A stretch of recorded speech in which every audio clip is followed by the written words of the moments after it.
And welcome to the Howard Eskin Show this morning. And it will be an interesting morning, to say the least, with our guest, who I've known for too long.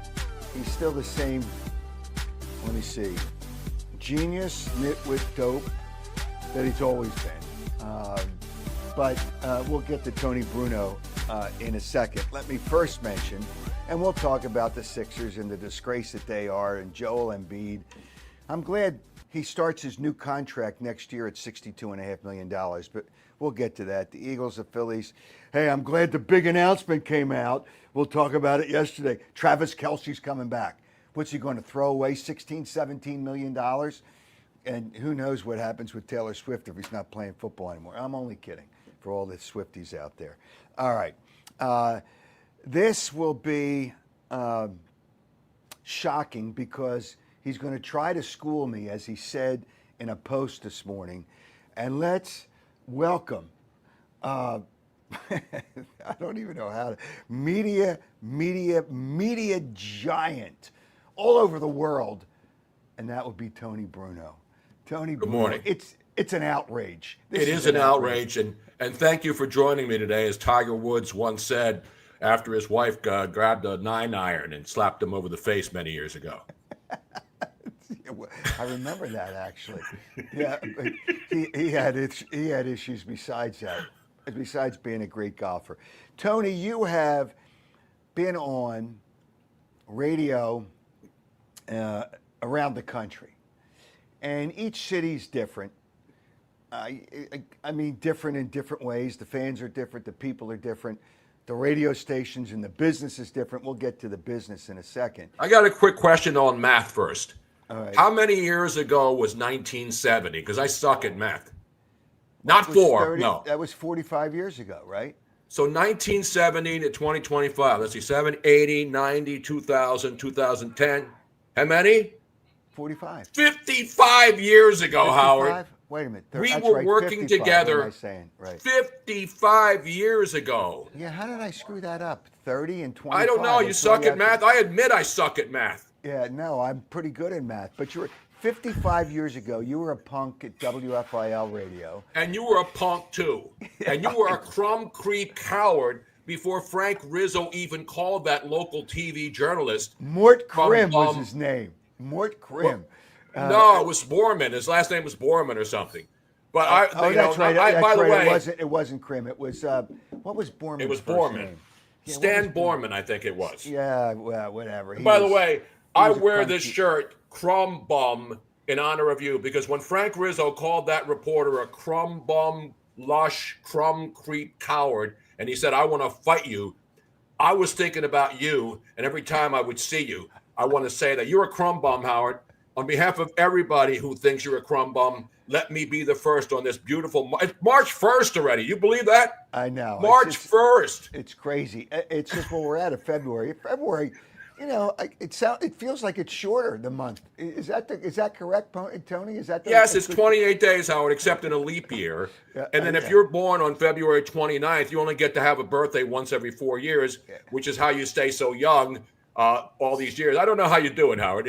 Are you doing Botox? What are you using now? No, I don't do anything. I don't do anything. It's just, you know, it's because I'm healthy, because I walk 10 miles a day, because I eat right.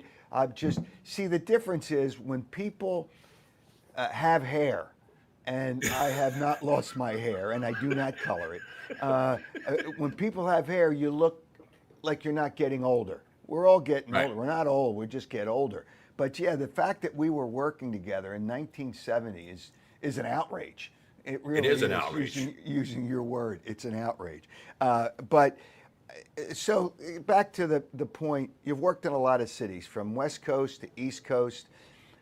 Which one do you find the most compelling or entertaining as far as the people? And you've done just like I have. You've done talk radio. Yeah, exactly. Now, listen, most of my career I've been in Philly. You know, I worked in Philly, you know, WIP 97.5. You know, you and I worked together back in the 70s all the way through. I remember, you know, your ascension into being smart enough but back in those days, I was a news guy. When I started working, I was doing the news on WFIL, and we work with some of the greatest people in the industry, Jim O'Brien, George Michael, Right. back in the 70s, late 60s, really, because in the 70s, AM radio started slipping a little bit as far as the ratings and being the dominant when FM came along and all the talent went to FM radio and all of the radio stations pretty much became FM stations. But back in those days, the guys who worked there were the best in the business. They would come to Philadelphia from all over the United States to work in the fourth largest market in the country back then. So we had some of the greatest news people, sports people, DJs, they were all there. So you and I both had the tremendous advantage of learning as young guys from the best in the business. So that's what I always looked up to. I looked up to people who I would say, one day I'm going to be good. One day I want to be better than I am. I was a young punk kid from South Philly, and I got into radio because I loved radio. I had no reason to be in it. Just like you. You grew up in a radio family? No. I grew up listening to the radio at night, listening to all these radio stations around the world, around the country, and saying, wow, one day I want to do that. So I had no reason to do it. But Well, this passion. the thing is, we had those people, Jim O'Brien and George Michael, obviously the two most important people in my life because they helped me in my career. And both of them, unfortunately, are not with us today to see both of our success. But they did. George asked me to come down to Washington and work with him.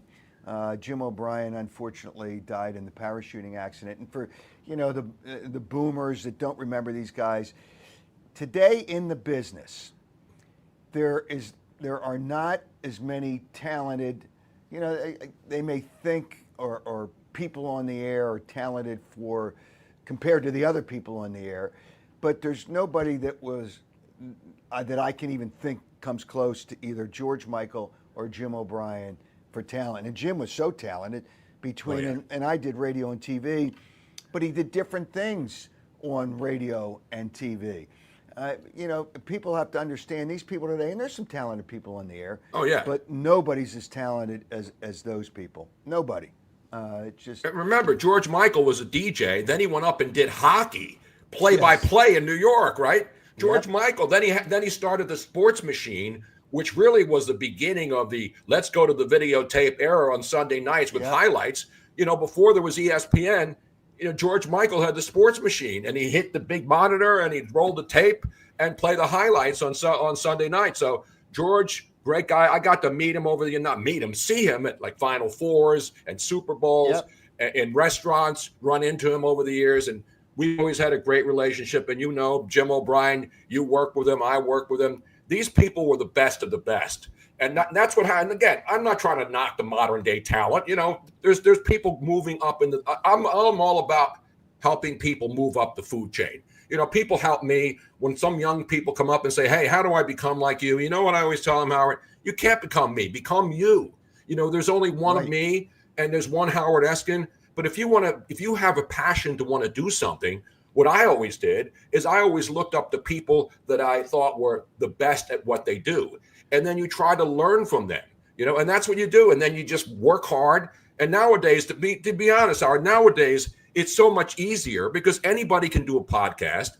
Anybody can get a radio show. I mean, you can get hired right now and you don't have to sound like you're not from Philadelphia or New York or Boston or wherever. Anybody with any accent, anybody doesn't have to be a professional radio person like I was. I grew up, sounding like a kid from South Philly, but I took diction classes. I went to broadcasting school, and I tried to become an announcer. But I wanted, so I just wanted to be in radio, and I got a job doing news, and I was working overnight. But back in those days, Howard, I was on the air overnight for 7 years before I even got a taste of being on during the day. So that's how the world's changed. Now you can take a job and become a morning guy at a major radio station because they don't pay you anymore, and you're happy to have the job. Yeah, and that is a big part of it. And Jim O'Brien actually helped me.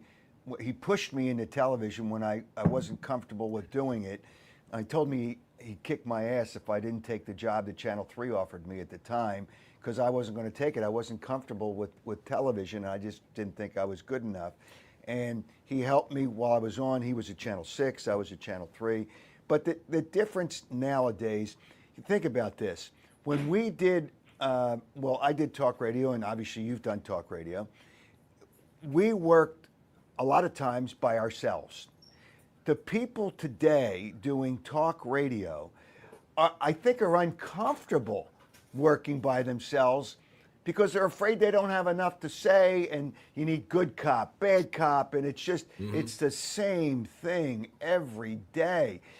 You know, try working by yourself, and for you and me, for me it was easy. For you, I'm sure it was too.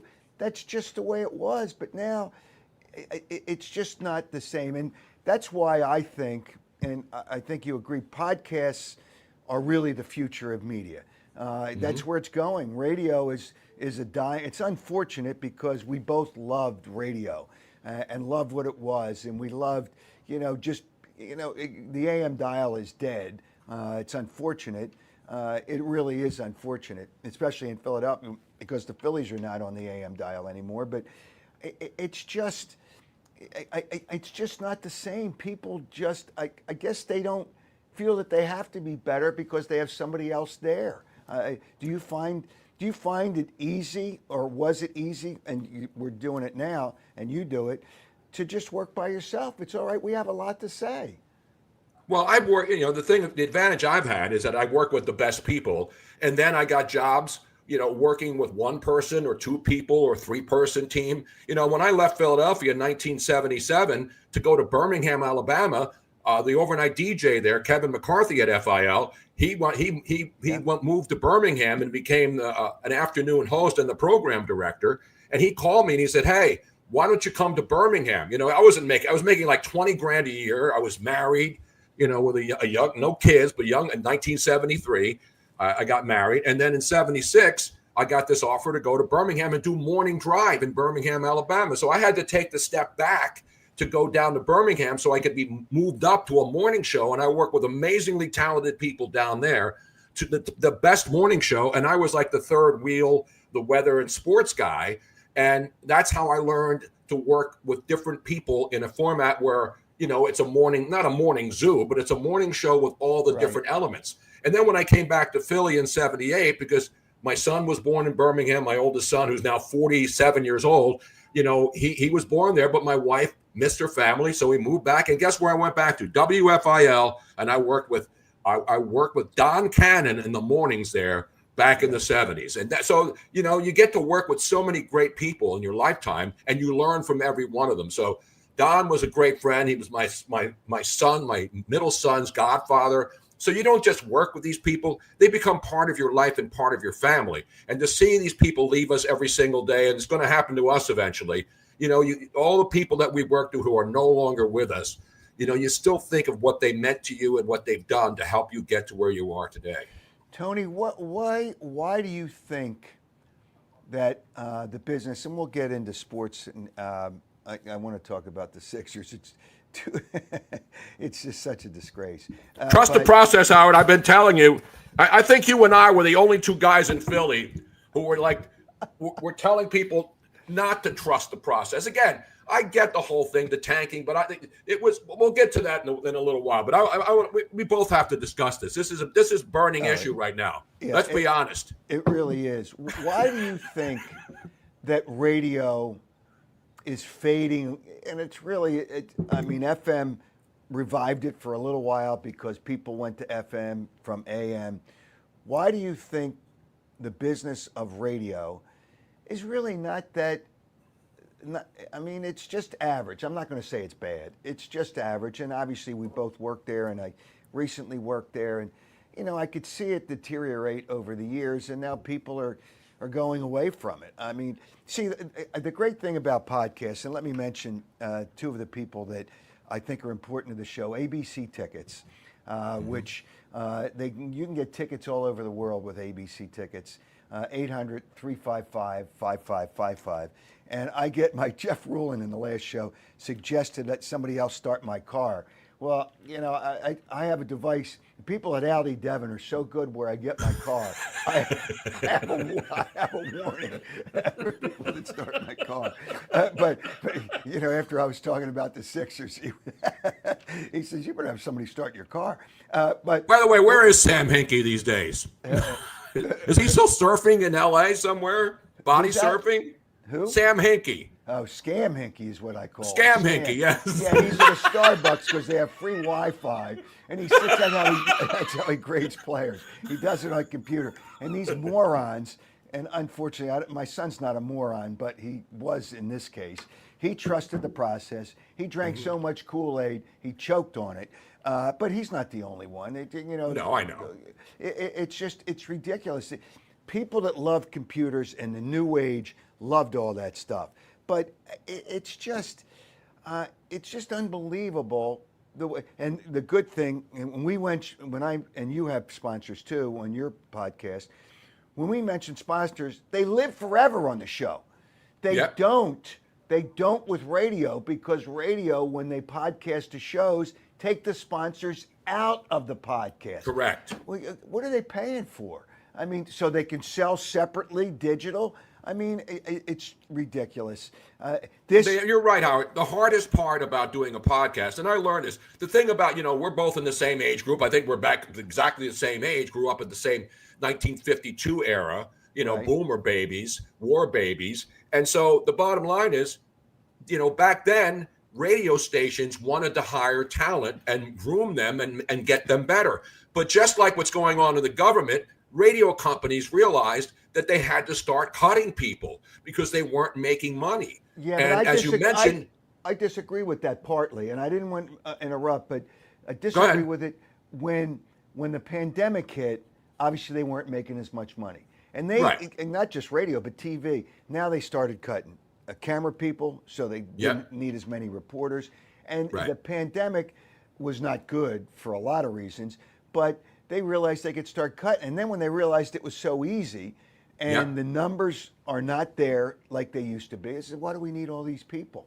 That's part of the, You're right. You're right about that. I'm not disagreeing. I'm just saying in general, even before the pandemic, we used to see on Friday, Friday was the day that radio stations started cutting employees. I mean, and I was at ESPN for 11 years, then I went into LA and I was at Fox for 10 years. So I understand how even big companies, we're talking about not just mom and pops, because there are very few mom and pops running radio businesses anymore. But back then, the mom and pops took care and cared about their employees. But then the mom and pops were sucked up and bought up by these conglomerates. And when conglomerates take over, just like the government, when they have too many people and they look at the bottom line, what are they going to do? They're going to start cutting. They're going to cut news departments, which they did in Philly and have done in every market. Philly used to have a lot of radio stations that had great news departments 24/7. Now Philadelphia has one all news station, and most of it's pre-taped. And the people who were there, the legends, they've all been let go because they were making too much money. That's the world we live in now. And so I didn't know, because being an older guy, in the old school guys, a boomer, I had to think of what's the future. So just like when, we got into the radio business, I like sports. You obviously were a bigger sports fan. You were going to games. Yep. I was going to games. We were watching the Eagles and the Phillies, and the teams suck really bad, and then watch them get good in the 70s. But the bottom line is you pursued it and basically were the first guy to do sports talk radio in Philadelphia on FM or any station. And, because sports talk was, it was one of those things you'd hear for an hour a night. And even in New York, the Fan in New York, they had like a guy at night doing an hour of sports talk. So the Fan was basically a music station, became sports, just like WIP was a music station that became sports when they realized, and Ed Snyder and those guys and Tom Brookshire and the guys we got to work with, they realized they needed the radio signal to broadcast their teams on them. And that's when they bought radio stations for that purpose. Well, and the reality is I worked sports talk on FM before I even went to WIP. The call letters were WWDB from 79 to 82. Then I went to TV and worked at DB part-time. And then Mike Craven is the guy that really wanted WIP. He was the general manager to go all sports. And Mike was a brilliant guy who I knew for years. He was a salesperson at WFIL at one time. And, he wanted, so he asked me, because I went to a 10 o'clock news, if I would do a sports talk. So I did the first one on WIP. I remember the date, August 29th, 1986, and got it rolling. And luckily, it was successful, and then it moved on from there. But it's just, and then they all moved, and that was AM, and then they all moved to FM. But it's just, for whatever reason, TV's not the same. people just don't feel comfortable unless they're reading something. It's just unbelievable. Can't you just? The one thing that I learned is you got to talk to people. You can't read to people, and anchors unfortunately have to read the news when they do television, but you got to have fun. Sports is now it's rip and read. It's just they're going to be AI are going to be the sports people on TV in 3 years. They're just going to. Well, you look at the sports station. Look at TV news now.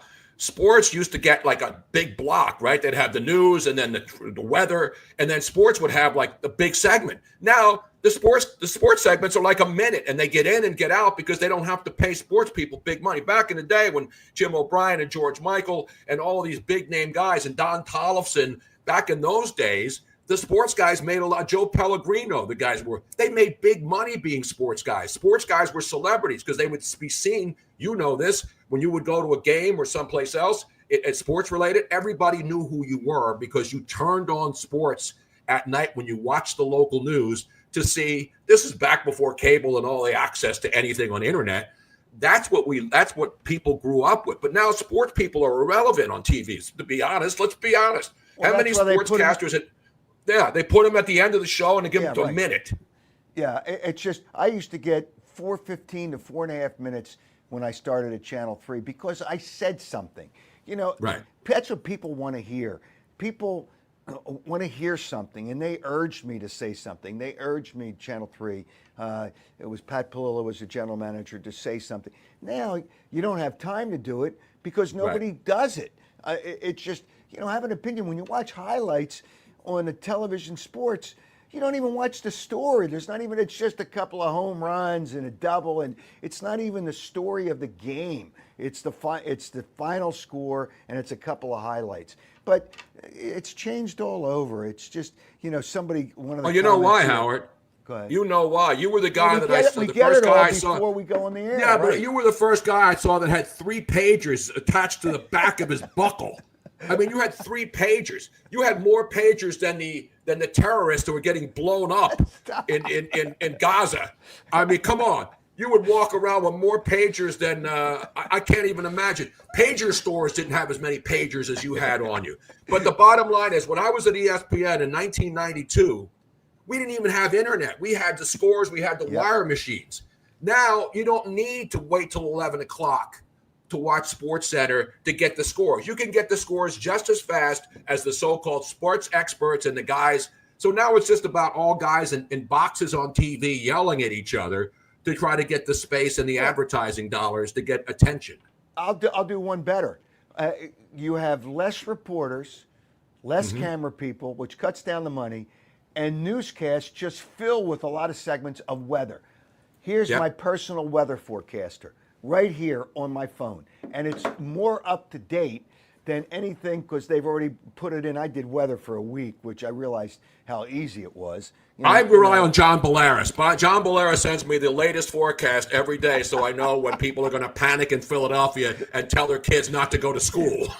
Well, I get on John when he says it's going to be 8 to 10 inches of snow, and then I drive around and there's hardly any snow on the street. Well, John hears from women who always want 8 to 10 inches, and so that's the barometer. Listen, when women hear 8 to 10 inches, when Miss Robin, my fiance, hears 8 to 10 inches, she gets excited. Every woman gets excited at the thought of 8 to 10 inches. Howard, come on, man. Okay, well, 8 to 10 inches of snow. All right, let me kind of reverse it back here. There was some comment here. First of all, JC, I think it was JC Sports said, "All rise to the king." But and I understand that. Jim O'Brien, another comment, was the GOAT. But somebody else said, "All things recycle, it will come back." I think it's too late to come back for television and radio because they're just happy with what they're doing. As long as they, play-by-play fills up a lot of things. It is what it is. Somebody just told you to keep it clean. So me, I haven't used one profanity here, Howard. That's an outrage. My show. When I do my show on Friday nights, my show's at 7 o'clock is when you can go blue. I don't want to work, Blue. I don't curse. You know, the hardest part of doing this, you know this, is to be able to be off the air and say the filthiest, nastiest things. Every other word's the F-bomb. But when you get on the air, you understand that you know, it's not just about doing Howard Stern and using profanities and talking about, you know, crazy stuff. But I've always been honest. I've always been a straight shooter, just like you have. You just have to be yourself. I'm not an act. You know, you're not an act. I'm not an act. We don't put on acts. We're ourselves. You say things just to say things, not that you really believe, and you don't care that you get caught down the road. Well, you said this. Yeah, I changed my mind. You know, that's not the way it works. Just say what you believe, and if you're wrong, I mean, there's been a few players, and I've discussed it on previous podcasts, that wanted to kick my ass, and I understand that, but then you talk to them. I understood what I said, and if I was wrong, I would go on the air and say that, okay, maybe I was wrong, but it's okay. But they want to see you to be able to talk to you, but that's not the case anymore. People it's like hit and run drivers, which is unfortunate. You know, you say things on the air and nobody ever sees you, but it's a shame that it's not the way that it used to be.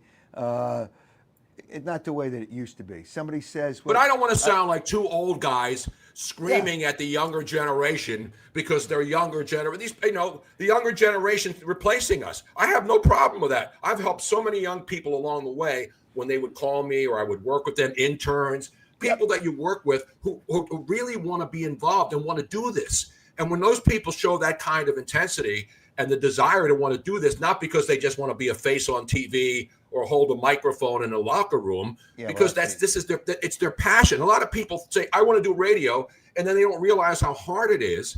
And then they realize, and they're not making any money, because we weren't making any money, and we had to decide whether or not we do that or go get a real job, breaking bricks and that kind of stuff, working with your hands. Luckily, I was able to work with my hands, so I was able to do a lot of different things. But this is the point, and I'm looking at the chat now. The bottom line is, this is why podcast and long form stuff like this work, right? Because you can't do this if you have a 5-minute segment. You have a guest come on pimping a book on his show. You can't give them a half an hour or an hour of long form opinions and stuff. So this is what podcasting is all about. That's why people listen in their cars driving in the mornings. They're not listening to local radio anymore. Well, even satellite, which is expensive to have. People want to hear interesting long form stuff. And as long as it's real, there's all these, anything you want to hear on a podcast, you can find, no matter what it is, whether it's, putting a pipe together, making bombs, whatever you want, there's a podcast for it. Yeah, there's a comment here, Big Daddy L, Rob, local TV sports reporters are useless now. It's people, unfortunately, just want to be on TV and they mail it in. But here's when Channel 3, when they hired me, cared about the quality of the people on the air. And I never worked television. So they sent me to a coach in New York, Lillian Wilder. She's written books. She used to teach at Northwestern. She scared the daylights out of you. But what she did say is real and natural. Just be yourself. When I would do a sportscast on television, I'd write my own scripts, and I'd write it to talk to people, not read to people. And that's unfortunate. Did you once say, "Oh, F it, we'll do it live. I'll write it and we'll do it live"? And that's the Bill O'Reilly. Remember when Bill O'Reilly went nuts and said, "I'll write it and we'll do it live"? Yeah. That thing sucks. That's one of the greatest sound drops ever, Howard. What's wrong with you, man? Yeah, well, here's another. I remember one time. Yeah, I remember one time I was working on a story. It was Leonard Toast was going to sell the Eagles, and I was up in the general manager's office, and we were talking about it. And I didn't have time to write the sportscast. So I came down, all the tapes were set up. They said, "Well, you don't have any copy." I said, "You'll know when I go to the tape." It said, the old George line, "Let's go to the videotape." But I would say, "Let's go to wherever it was." So, a spin-off of George. And I did the whole sportscast without one word written. Do you think anybody could do a sportscast today without anything being written? There's some really good talent. I mean, like Scott Van Pelt at ESPN. I shouldn't say anything. I mean, he right now, Scott Van Pelt is the best talent on ESPN. Yeah, right. I agree. Because he's not a talking head. He's smart. He does the gambling stuff. I mean, because ESPN Sports Center has become pretty much irrelevant now in this modern day. But when you have a guy who's as good as Scott Van Pelt doing like the late Sports Center after the games, you want to watch him because he's funny, he's talented, and he does a good job. But you're right. Most people don't watch TV to get sports updates. They get it on the phone. You don't have to wait for somebody, the same people to tweet the same story 50 times when it's already released to the public. So everybody can be a journalist now. All you got to do is go on X and see the people writing the same story over and over again, like they brought it up, like they actually did it. And people are saying, turn a light on. I have a light on. I don't know why it's dark in here. Yeah, it's 8:30 in the morning. It's 71 degrees, Howard. See, Howard's got a professional studio there. I'm doing this in my house. It's a dark world. It's a dark space that you're in life, Tony. That's probably what it is. Here comes Robin. She's coming in because she sees I'm in the dark. Listen, I love piano in the dark. Robin's pulling down the shades. See that? Now we see the light. Now look at that. Now you see the light. It took you 55 years to see the light. Let there be light. 55 years. When they came in here, it was still dark out, Howard. That's my dedication to my craft. I came in here, I turned on, I got ready, I turned on the computer. Robin was sleeping, and now all of a sudden...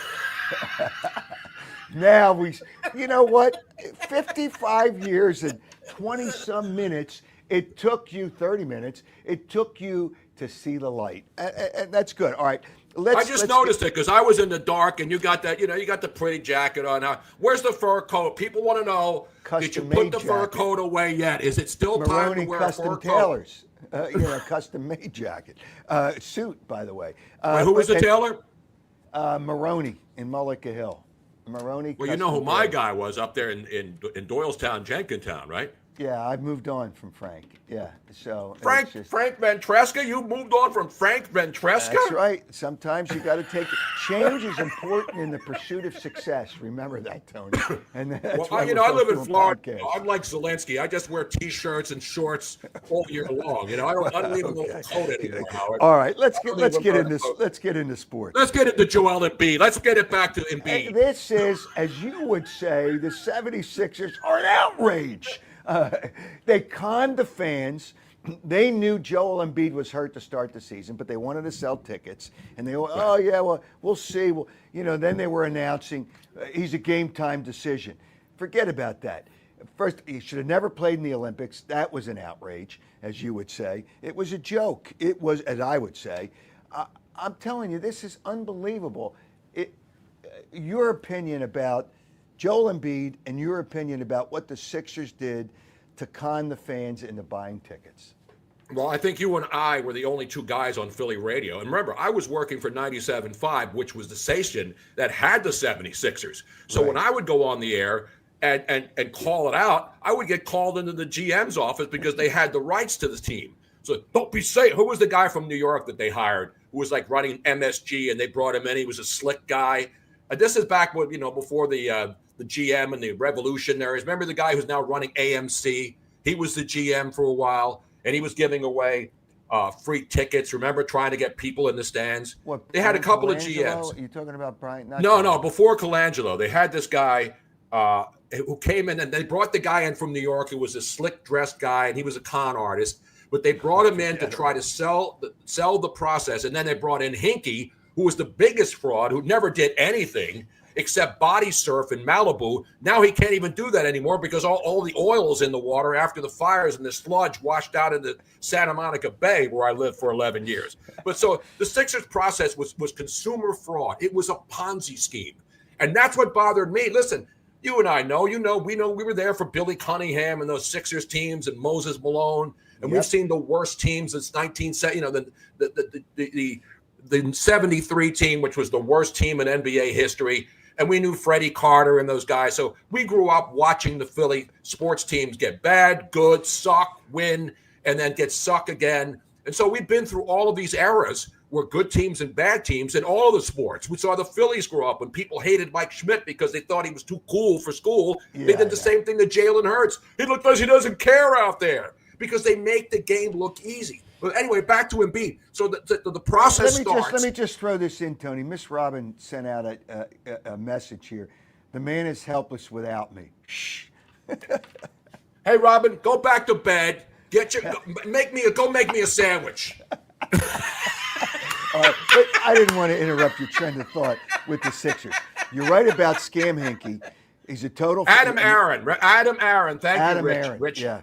He was like, remember, he would go out there and he'd bring out the revolutionaries and all these characters on the field, right? And then he would give away box. Listen, he was a good promoter. And then he went to AMC and took that thing into the tank. That's right. But anyway, Scott O'Neil was the other guy. Thank you. Scott O'Neil. Remember? He was a slick New York Ranger, Madison Square Garden guy who came in and he was smooth. And so he would come into meetings at the radio station in the conference room and tell me to cut ripping the Sixers, because that's what happens. You know this, Howard. If you pay a lot of money for rights to a team, no matter what city you're in, the team runs the radio station, tells you what to say and what to do in most cases. And in the case of the 76ers, they did not like people on the air on the radio station that was their franchise saying anything bad about the process. And I refused. I said, I'm going to work here because I'm going to give my opinion. I don't hate the 76ers. I love the team. I grew up, I was there for the 67, 66, 67 guys when I was a punk kid.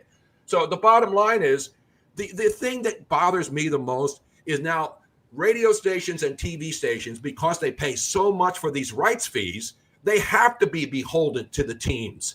And so that's why you have to be afraid to be on the air if you work for a radio station where you can't criticize the product, because it's not that you want them to fail, you want them to succeed, because that's what we are as sports fans. You want to see in your city, and Philly's our city, even though I don't live there, I still have a house there in South Philly where I grew up in. So I'm still a Philly guy. I still pay taxes there. And I still give opinions about Philadelphia because it's my home. I love it. Right. My family's still there. My kids are up there. So I don't want to hear this bullshit about, well, you're in Florida now. Why do you care? Because I still care, because it's my hometown. Everybody comes down here from Philly. There are more Philly people here than there are in Howard Eskin's neighborhood, for God's sake. Well, I don't know about that. But, there's no state tax. When you work, there's no state tax. No state income tax, Howard. No state income tax. Why do you think I'm here? Well, and Delaware has no sales tax, so that's good too. But we also can drive. It's so easy to drive into Wilmington. Like Philadelphia has a soda tax, but it's not just for soda. If almond milk has sweetener in it, that's tax. It's the whole thing it's an outrage and it's a joke. It's a farce. But scam. People are saying, wait a minute, this guy John Ryan. Hey Tony, may I suggest decaf? I've only had one cup. I don't need drugs. I don't need decaf. I have one cup of coffee. You don't have to tell me to get ready. I wake up ready, just like you, Howard. You wake up and you're ready to go. None of this warm-up bullshit. None of this other stuff.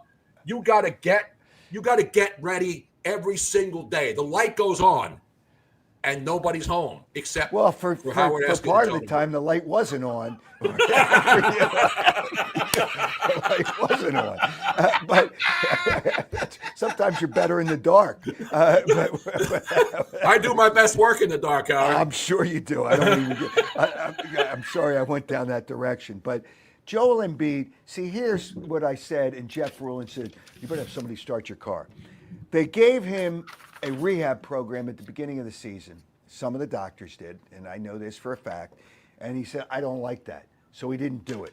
So once he got his new contract done, it starts next year, 4 years at $62.5 million. It's a joke. So once he got his contract, so he didn't do that. He was never going to be the same player. Why did you give him a contract? I know somebody sent me a message yesterday. There's ability in the NBA. If an NBA doctor determines that he's not able to play anymore physically, they can get relief on the cap, but they still have to pay him.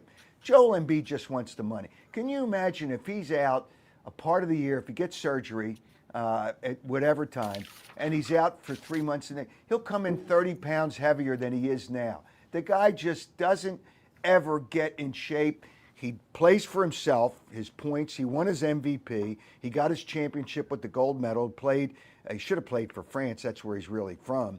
But he played for the USA to get the gold. He doesn't play for his teammates. He doesn't play hard all the time. He's very talented. There's no question he's talented, but he just doesn't do the things that a winner does. And they put all their eggs in that process nonsense. And Joel Embiid is the last guy they have out of it. And now they got to start it all over again. And I don't trust Daryl Morey that much to be able to be the guy that determines how you can start it all over again. You know, these people that think he's done it, and there's a few people out there that just don't know. Listen, I feel bad for the guy physically. I mean, the guy, he's a China doll. We remember Greg Oden. We remember one of the few guys who was able to come back from bad wheels was the late great Bill Walton. Remember, Bill Walton was written off as done.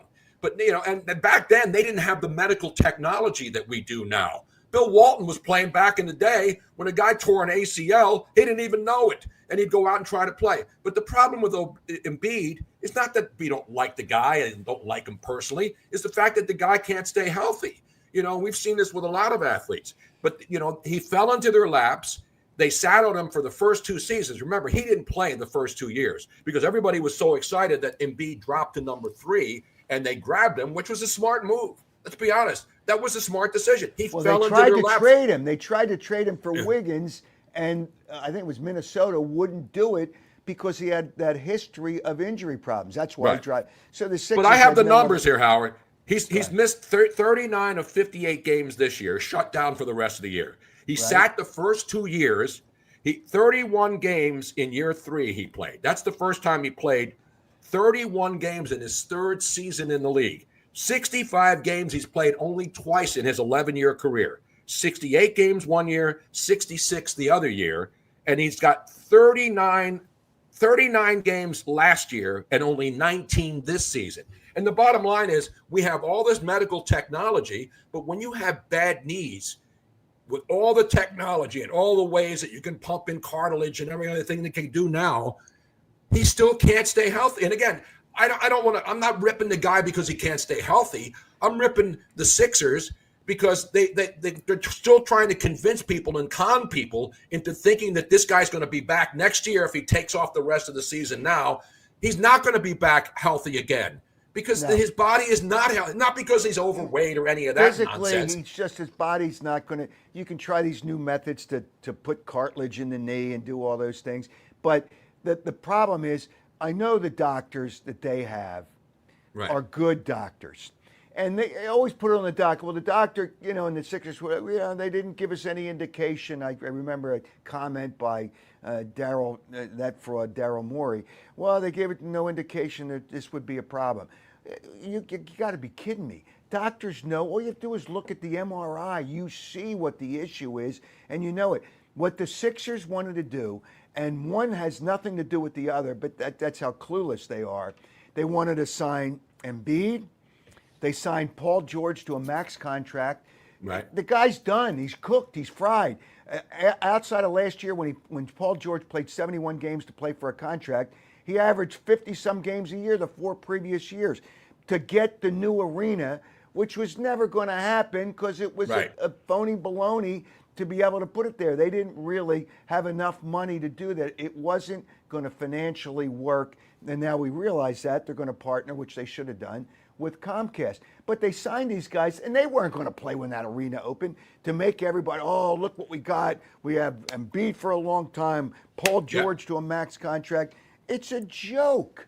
It is, and that's the other thing, Howard. The whole arena thing, and people, and then the people in Chinatown were pissed off. The people in the neighborhood were pissed off, but they didn't care. They had an agenda. Josh Harris had an agenda because he wanted his own damn building because he thinks he's so important in Philadelphia when he owns the Islanders and he owns the Redskins, and now we're supposed to love this guy who's just a carpetbagger who's just trying to buy. Listen. Rich people, I have no problem with rich people, but don't come into Philadelphia and pretend you're some savior because you want your own damn arena downtown, which no one would go to. How many times have they tried to make the gallery something that matters? That thing's bombed twice already. Yeah, and that's got retail, and it's open every day basically every day of the year, where there'll be 250 50 dark days, but that's in the past. But by the way, there's a comment here. Harry Faulkner says Radio Gold, but I don't know what to call this, Tony. This is not radio. The Devils, not the Islanders. I corrected. That's right. He owns the New Jersey Devils, not the Islanders. All right. So what is this? What is a podcast? It's not Radio Gold. What is it? It's right? Digital Gold. Digital Gold. And by the way, if you act right now, you can get your own Tony Bruno, Howard Eskin digital coin, and we will sell it. There's a limited quantity of first million people who send us $5 each.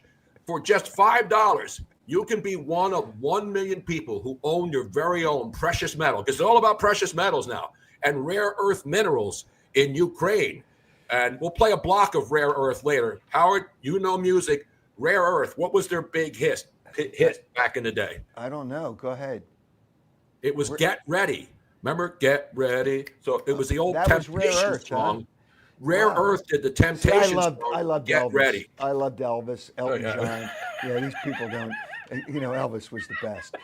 But by the way, I'm going to give the people that send in the $5 a 10% discount. So $4.50. How's that? $4.50. And here in Southwest Florida, where people are saying, where are you? I'm living in Cape Coral, which is right next to Fort Myers, which has the best airport in America to get in and out of. It is. I mean, that's why another reason why I love living here. I can drive a half an hour. There's no backups. Yeah, it's exactly right, man. The sun is out. I'm going to lay by the pool today, get my golden dome, even more golden. And all right, there's two other things. All right, so Joel Embiid, we realize this whole thing is just. It's sad. It's really sad. But what I've said is the Sixers are 3 to 4 years away from being 3 to 4 years away. Exactly. From being 3 to 4 years away. Remember what would you used to say it, Howard? Land the damn plane. Remember the land the damn plane Sam thing? Hinkie that question in the news conference. Land Sam, the damn when plane. are you going to land the plane? Now we're having trouble even landing that. We can't even land the planes anymore. That's another problem. That is another problem. By the way, when reporters, you touched on reporters' reports, the journalists, they write things off of social media. Social media is not social and it's not media. So people have to understand that. On social media, Howie Roseman's going to make a big swing at Myles Garrett. Well, he's going to try, but how do you go from the 32nd pick to get Myles Garrett? It's going to take a number one pick. But, hey, I give him credit. He tries everything. And, the general manager there used to work for the Eagles. But the Cleveland Browns have to do the best for them. But I'm going to ask, there's two things that I want to ask you before we go. Where are we going? Wherever you want to go. Now, what's the time limit on this? Does this show automatically cut off after an hour? I don't know. Tony, how long do you usually make your podcast?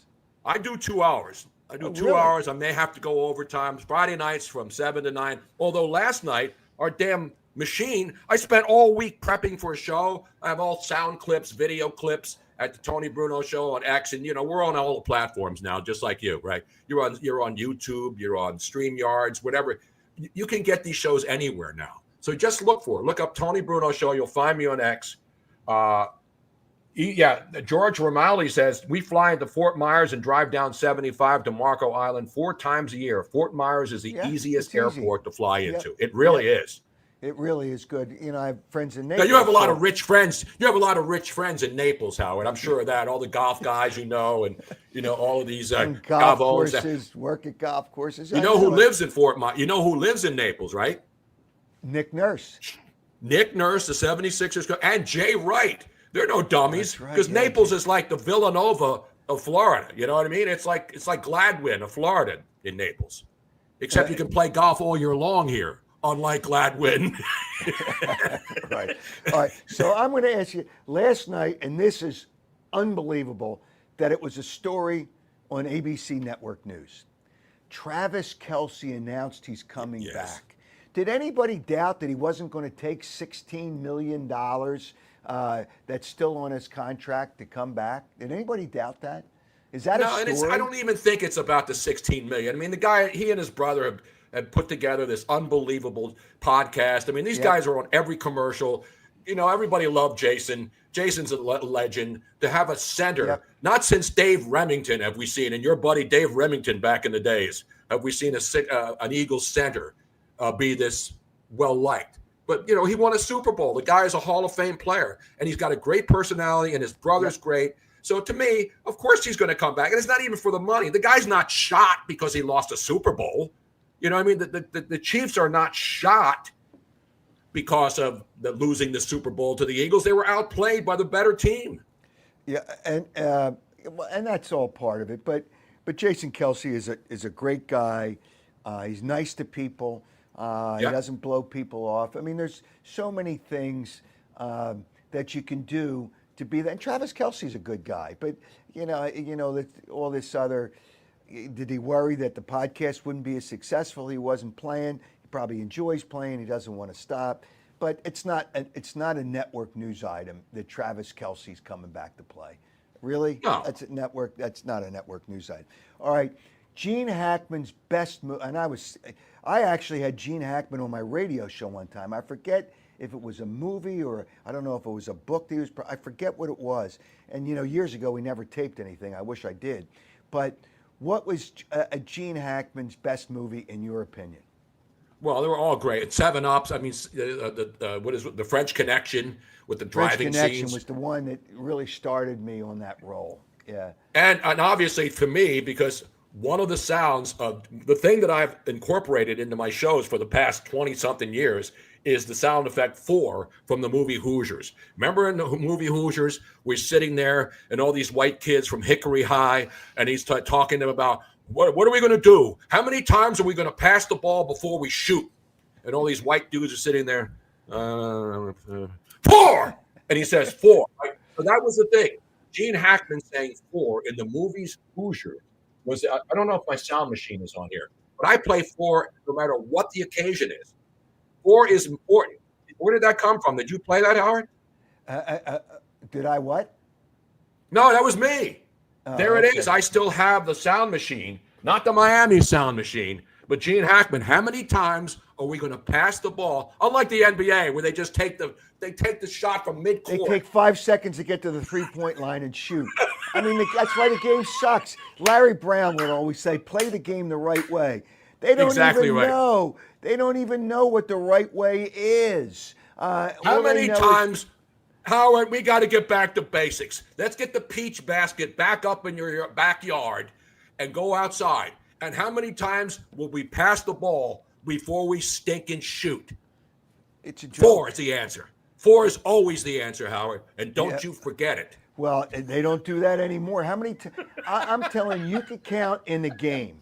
You watch any NBA game except maybe Golden State, Miami, 2 great coaches. Golden State, I'm trying to think of the other. Popovich is out with a heart condition, and now they don't have Wemby. But I'm trying to think of other great coaches where you can count in a game, and you could use one hand and not use all 5 fingers to count how many times a team passes 4 times on a possession. Never happens. And by the way, speaking of that, LeBron James is now crying on social media. Did you see this? Crying about how, everybody's picking on me. Even ESPN, which basically will go down on their knees and give it. They absolutely adore. Listen, I don't hate LeBron James as a player. I hate him as a human being. He's a bad guy and he's a fraud. And now that he's crying because he has all this pressure on him to be the face of the league. You ain't the face of the league anymore, LeBron. You're done. You're a quitter. All you care about is getting your son in the league. The Lakers stink. All he does is go from team to team, and he's one of the reasons why the NBA sucks. He has hurt the NBA more than he's helped it because all he wants to do, he's got this whole thing where I don't want to play with this team anymore. I want to go to Miami. No, I want to go back to Cleveland. Well, that's he the problem chooses up. with the It's NBA. it's like a pickup game in the schoolyard. He chooses his own sides. Exactly. If he goes to a team, all right, this guy's going to come in, and the Lakers, hey, I'm going to leave, and he wasn't going to leave unless you do this and get this. Yes. It's not. I call him LaFraud James because I think he's a fraud. LaFraud James is a fraud. Now he is. He's not the king, Howard. You're the king. All right, we should do a regular show called The Two Kings. Anybody that gives themselves their own nickname, yes, it's fraudulent. They're frauds. All right. He is a fraud. He gave himself King James. He's not the king. But no, he's not.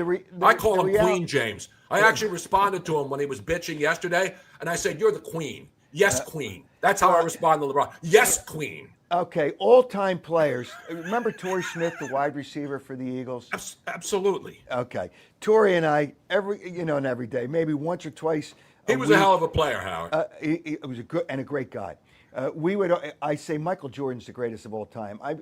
I moved off of Wilt Chamberlain because Michael Jordan won 6 straight championships. Yeah. But whatever, they're 1 and 1A. But he says LeBron James. I said, are you kidding me? He's not even.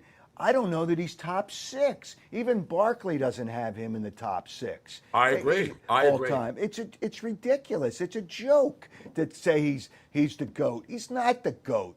But that's the problem with the NBA. And now he's the sheep. He's gonna be the sheep, LeBron. And by the way, Howard, before we go, I want to make sure I give you the love that you deserve, pal. Okay. It's not my style to suck up to the host. But Howard Eskin, ladies and gentlemen, is now Dr. King, not Dr. Martin Luther King, not Stacey King, not King Corcoran, the old Philadelphia Eagles quarterback, not the Burger King, although you and I have been filmed together at Super Bowls with the Burger King, and people have called you the Burger King, Howard, even though I can confirm now that you never were actually the inspiration for the Burger King, even though people think that you may have actually been the original Burger King. Can you confirm or deny that right now, Howard? I was not the original Burger King, and I didn't give myself my own nickname. There was a story done on TV, and before I went into radio, TV, called me the king of sports talkers. I walked into the locker room the next day, and Pete Rose, whose locker was directly in front of walking through the door at the Phillies locker room, he says, "King, you're the king," and then it stuck. So I didn't name myself the king, but I'm going to give you one better, Tony. I'm King PhD. That's my mantra now. King PhD. I got the honorary doctorate. Do you have a product line? Do you have any merch? You got to start putting that on T-shirts. Just like, you know what? I did put it on a T-shirt. If you're interested in the Crumb Bum shirt, you can go to my website. Stan Borman was the guy's name. I told you it was Stan Borman. Stan Borman. I told you that. You're a Crumb Bum. You're a crumb creep, Howard. I want to fight you, Howard. I'll take you all on right now. But whatever the case. Yeah, King Hill is another one. Let me just get the college in here. Goldie Beacom College, which by the way, what college is this? Goldie Beacom in Wilmington, Delaware. Gave me the honorary doctorate in media communications. That's a major there. I'm going to speak to those kids. I did the commencement speech as well. But it's Did you wear the whole cap and gown thing? Oh, yes, I did. Put the whole thing on? Yes, I did. You got to post pictures, Howard. Well, I did. I'll send you a picture later. I had it posted for a while. It was pinned, and then I'm pinning the show now. But the president of the college is a wonderful, wonderful woman. And I just can't say enough. How about tuitions under $15,000 a year?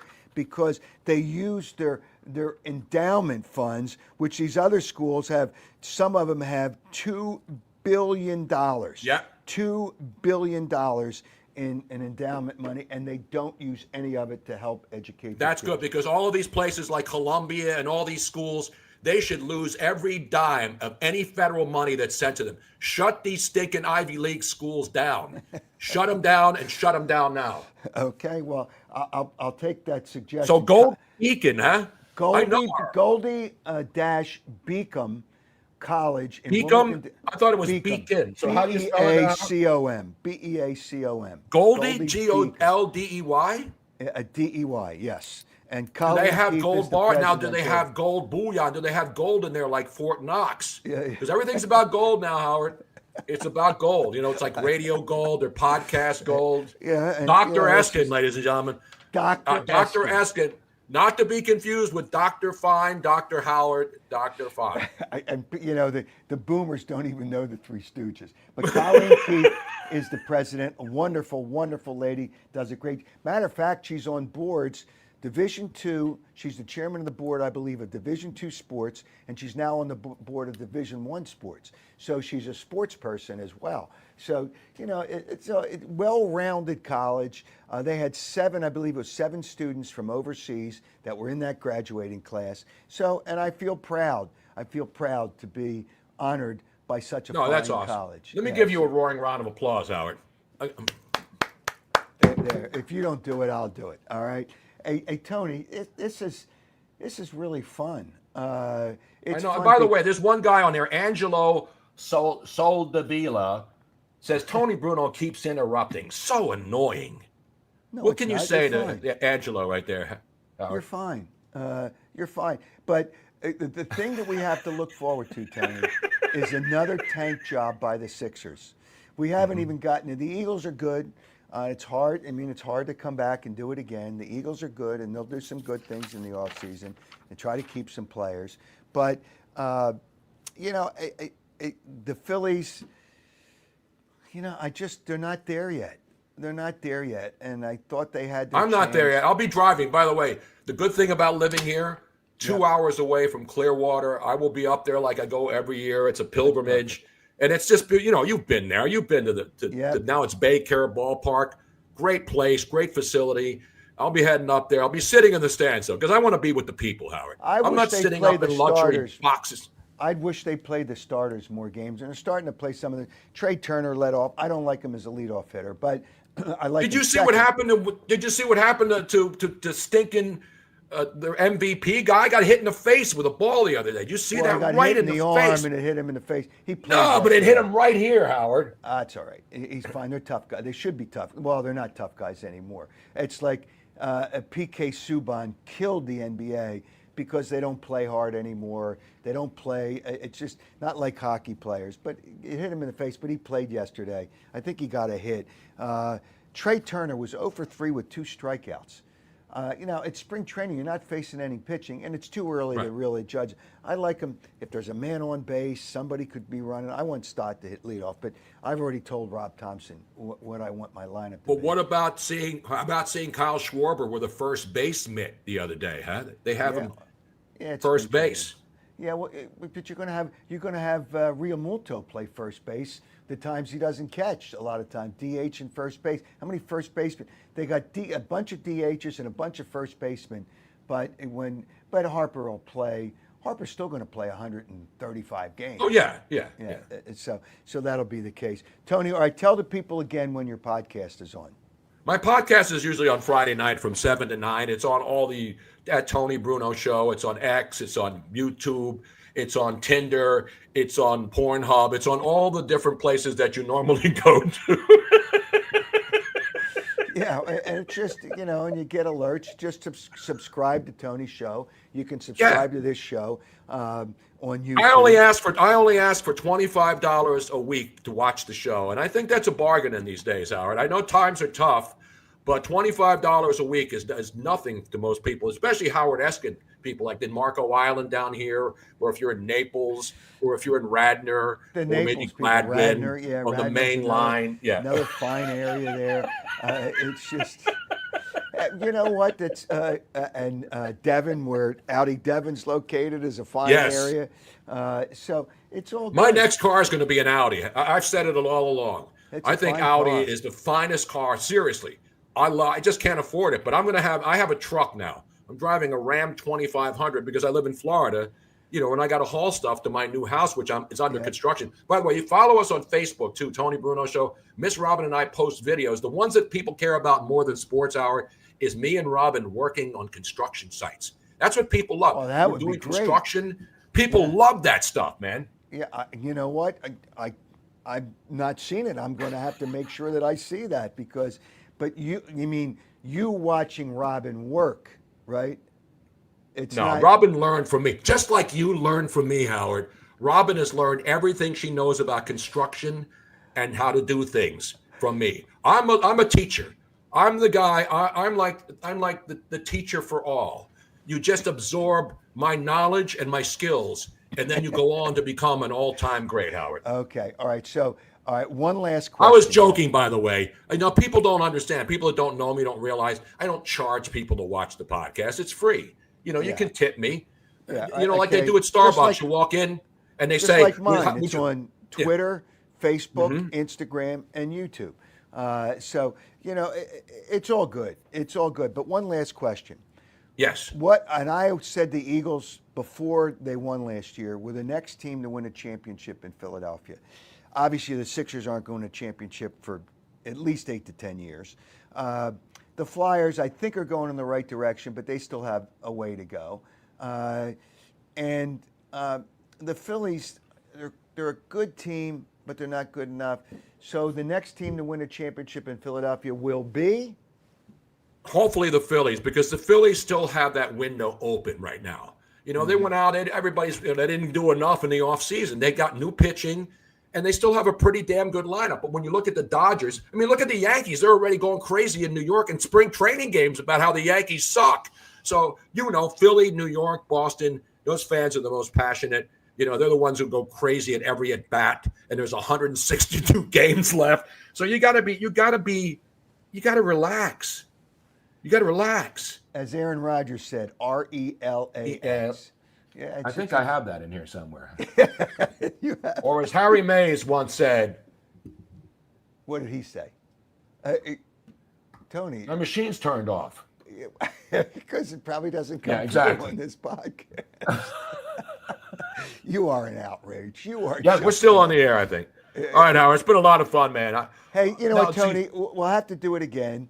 And because you're always fun to talk to, and it's always different, it's always fun, and you always bring up things that well, yeah, I thought of that, but I didn't say it. But you said you were going to school me. I don't know that you schooled me. You said in a tweet, I guess it was, that you were going to school me. I meant in a good way, Howard. I meant you teach your children well, and then let them lead the way. You know what I mean? Okay. That's a good thing. It's a good. Well, my kids are leading the way, in their own careers. I have my son coming in on Wednesday. He does movies for Disney. So I'm not going to be on Wednesday, just to tell people. And I know you were tuning in Wednesday night. So, but I'm going to do something with my son and post it and ask him about his favorite and least favorite actors that he's worked with. He'll be like an athlete. He won't give me the answer to one of the questions, but he will give me the answer to the other question. How about athletes today?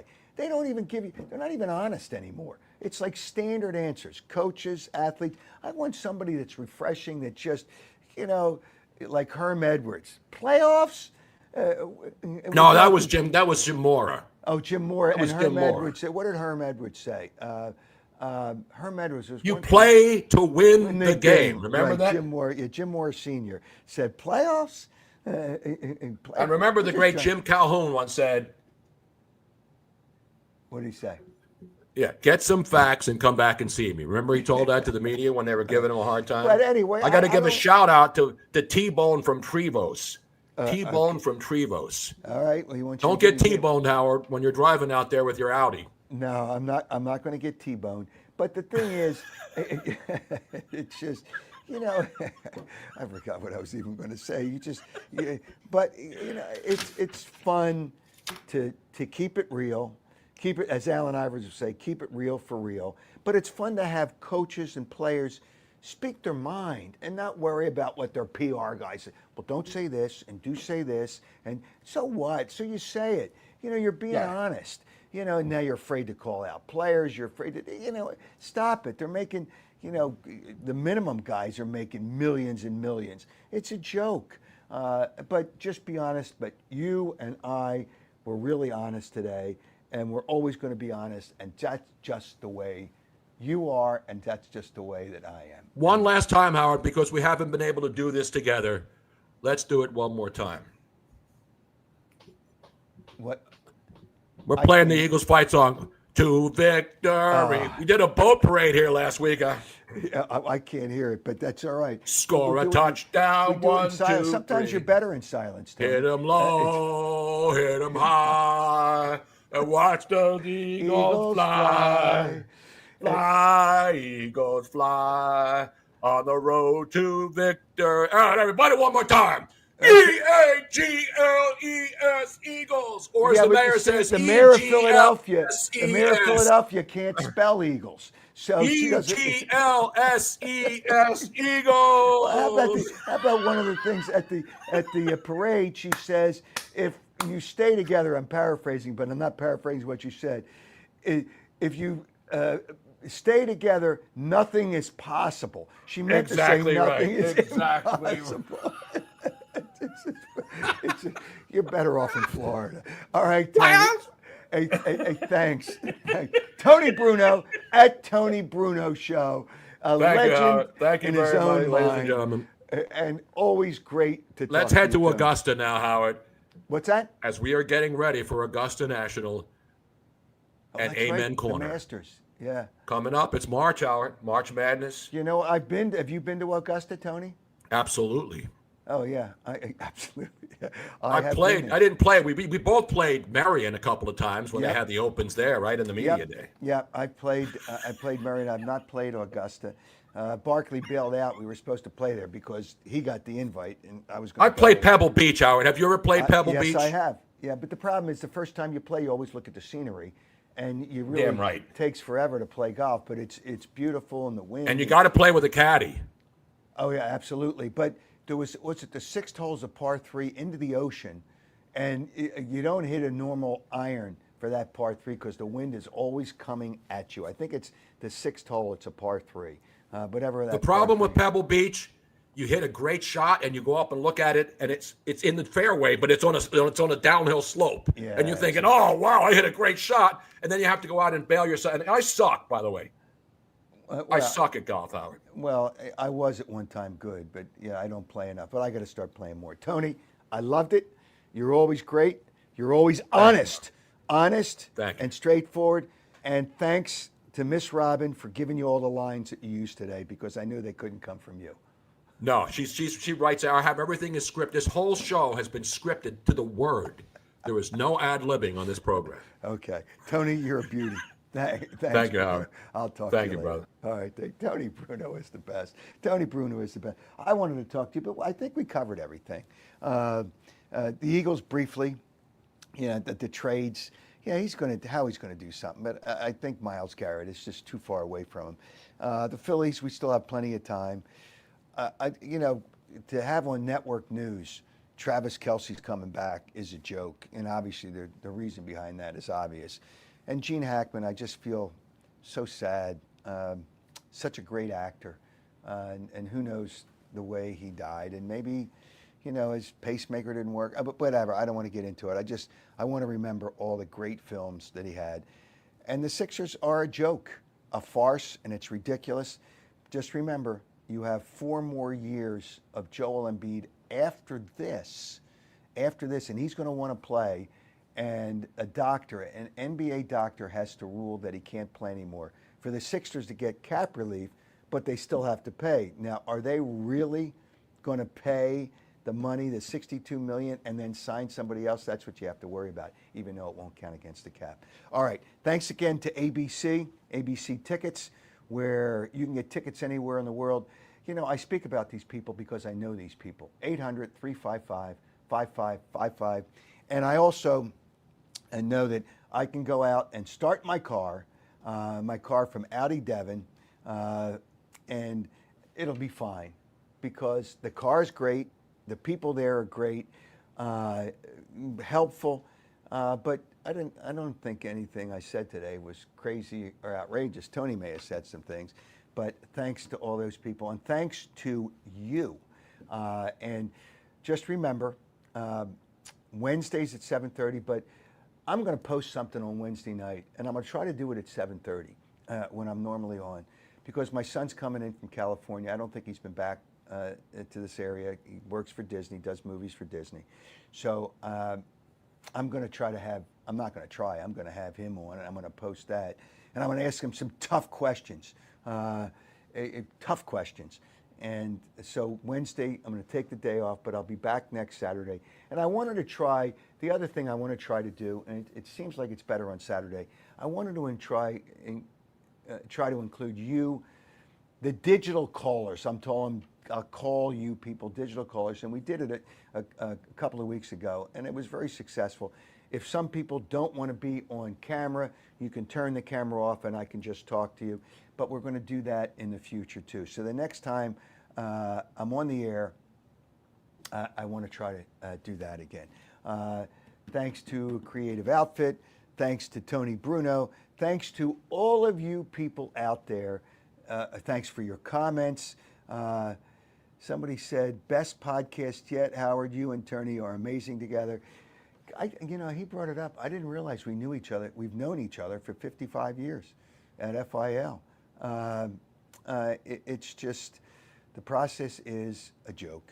But the comments, $2 tickets at ABC Tickets. I don't know if they're selling them for $2. If I'm then, I would take anything. I would take anything. First of all, they're not going to pay you, but the Sixers ought to pay you to go to the games, because remember, you have to pay for parking, you have to pay for concessions. I feel bad for the people at the Wells Fargo Center, who are great people. The people at the Wells Fargo Center, the workers, all those people. It's just because you hurt them when you don't go, but the Sixers need to be taught a lesson. All right, thanks again for joining us on the Howard Eskin Show. This podcast is brought to you by Howard Eskin. Whatever. And thanks to Tony Bruno. Take care. Have a great week. I'm going to be on Wednesday night, but I'm going to have my son on. I promise you. I'm going to have my son on just for a short time. He's going to answer the questions, or I'm going to disown him as a son. Well, maybe. All right. I'll definitely be back here to talk to everybody and talk to you next Saturday. And thanks, Buster. Great show, Howard. Buster Brown. Buster Brown, that can't be your real name. Somebody says, what's the spread tonight? Warriors by 45. I think that's too low. They were down by 50 to a bad team like the Bulls. Again, thanks and have a great weekend.